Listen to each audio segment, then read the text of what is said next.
मौलाना साहब जो YouTube channel ज़रूर subscribe कंदा। छा साईं ईद नमाज़ खां बाद में माण्हू जेके ईद मिलंदा आहिनि ऐं भाकुर पाईंदा आहिनि, छा उहो अमल बहितर आहे या न? अच्छा, इहा हिकिड़ी रस्म आहे मुस्लमाननि जे अंदरि। इन जो सबूत त क़ुरान हदीस खां किथे मिले ई नथो।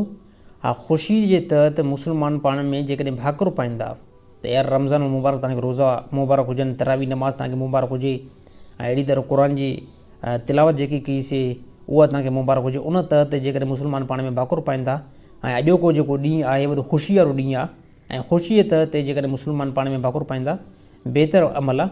हा, बाक़ी हिकिड़ी ख़ुशी आहे, उन ख़ुशी तहत ते जेकॾहिं मुस्लमान भाकुर पाइनि था, अहिड़ी तरह ख़ुशी जे तहत पाण में मिलनि था ऐं मिठाई जेको पाण में तक़सीम कंदा, बहितर ॻाल्हि आहे। उहो छाजे करे त उहो ख़ुशी कहिड़ी, उहो इस्लाम जी तहत यार तव्हांखे नमाज़ूं जेको आहे मुबारक हुजनि रमज़ान जूं, तव्हांखे तरावी नमाज़ मुबारक हुजे, ऐं अहिड़ी तरह तव्हांखे क़ुरान जो ख़तमु जेको आहे मुबारक हुजे। यानी रमज़ान जे अंदरि हे असां नेक आमाल कया आहिनि, इन जे तहत असां जेको आहे तव्हांखे मुबारक ॾियूं था, त उन सूरत में इहो अमल जेको आहे जाइज़ आहे। उन जे अंदरि कंहिं क़िस्म जी काई ममत न आहे।